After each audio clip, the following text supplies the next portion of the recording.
नमस्कार, मैं नागेंद्र पांडे और आप सभी साथी देख रहे हैं आपका यूट्यूब चैनल।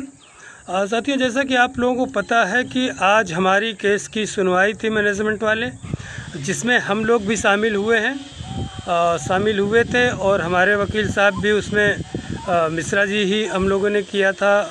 कई साथी उसमें हम लोगों ने शामिल भी कराया था।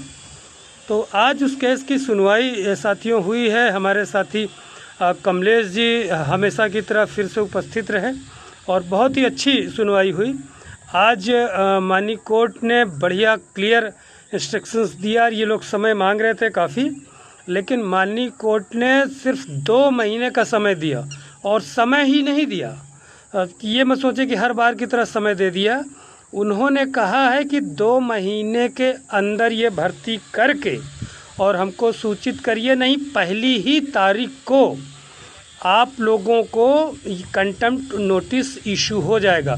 अगर 2 महीने के अंदर ये भर्ती पूरी नहीं हुई तो पहली ही हियरिंग को 2 महीने के बाद, जिस दिन भी 2 महीने पूरा होगा, आपको कंटेम्प्ट ऑफ कोर्ट झेलना पड़ेगा, अर्थात कोर्ट की अवमानना।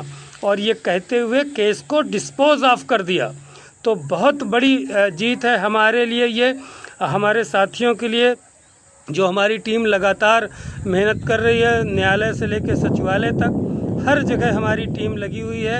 आज कमलेश जी सुबह ही पहुंच गए थे, 9:30 बजे ही मुझे वहां से फ़ोन किया कि भैया पास बनवा रहा हूं, क्योंकि केस भी जल्दी पे 12 नंबर था। और बहुत अच्छे जज, जो भगवान की कृपा ऐसे होती है कि जहां हर बार वहीं से केस निकल रहा है।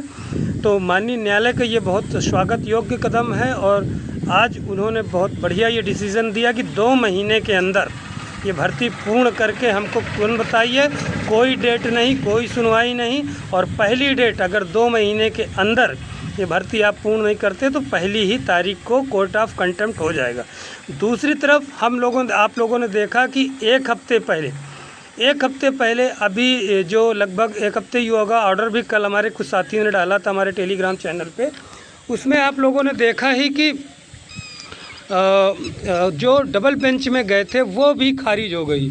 सबसे बड़ी हमारी जीत वो भी थी, क्योंकि मैं आपको उस दिन भी बोला था, आज भी बोल रहा हूँ कि मुझे स्वयं डर था कि कहीं ऐसा ना हो कि यार भर्ती शुरू हो और जैसे शुरू हो भर्ती किसी तरीके से स्टे, क्योंकि लास्ट समय जब भर्ती शुरू होती तो किसी न किसी तरीके से लोग स्टे लेने का प्रयास करते हैं कि अगले ही में ही खारिज कर देना मिलॉर्ड, लेकिन अभी दे दीजिए, नहीं भर्ती हो जाएगी, इनका हित प्रभावित होगा, ऐसा वैसा ये सब कह के।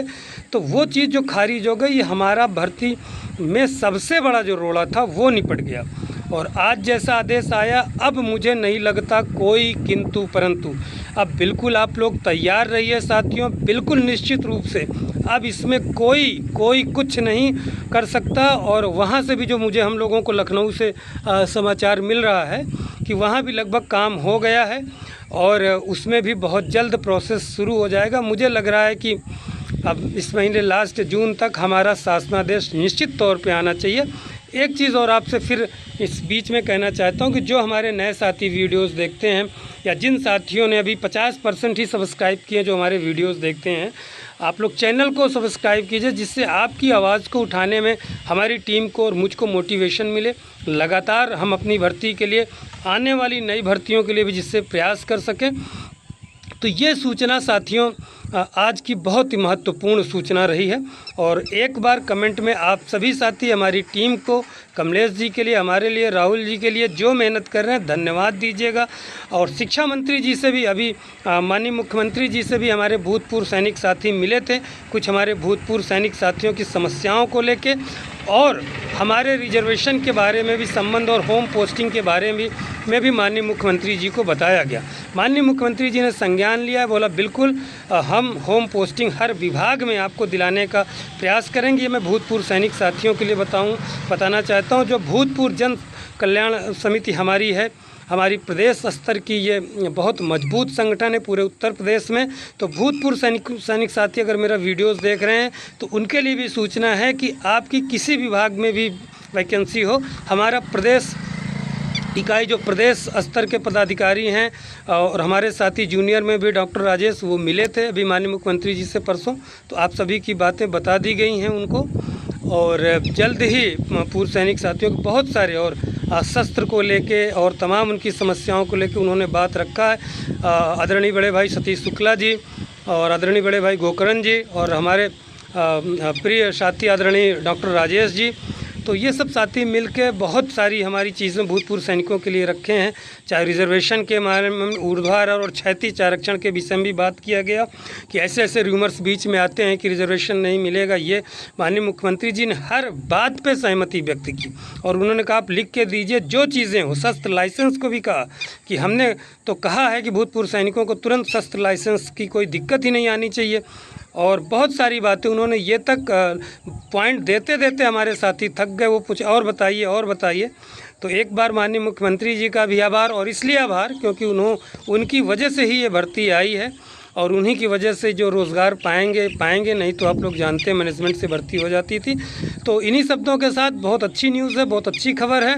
आशा करते हैं कि बहुत जल्द अब जो है हमारी इसमें कोई किंतु, क्योंकि 2 महीने के अंदर भर्ती करके बोला है तो इसका मतलब इनको प्रोसेस शुरू ही करना पड़ेगा 15-20 दिन के अंदर, क्योंकि 2 महीने तो कई बार डायरेक्टर बेसिक जी खुद ही बोल चुके हैं कि 2 महीने तो हमको भर्ती करने में लगेगा। तो 2 भर्ती करने में लगेगा, इसका मतलब ये शुरू करें 10-15 दिन, तब इनको 2 महीने लगेगा, 2-4 दिन में शुरू करें। और या तो फिर और अगर 10 दिन लेते हैं टाइम, 15 दिन बाद शुरू करते हैं तो फिर और फास्ट प्रोसीजर करना पड़ेगा। तो ठीक है साथियों, एक बार फिर से आपको कहना चाहूँगा कि चैनल को सब्सक्राइब करें, लाइक करें और लुक भी आप लोग देख रहे होंगे, लुक लगातार साथी हमारे कमेंट कर रहे हैं सर चेंज कर रहे हैं। आप लोग जैसा चाहते हैं समय है तो आप लोग भी चेंज करते रहिए और मस्त रहिए, स्मार्ट रहिए, खुश रहिए, मेहनत करते रहिए, पढ़ाई करते रहिए, अपने शरीर पर भी ध्यान रखिए क्योंकि एक स्वस्थ मन में ही स्वस्थ मस्तिष्क का निवास होता है। नमस्कार, जय हिंद, जय भारत।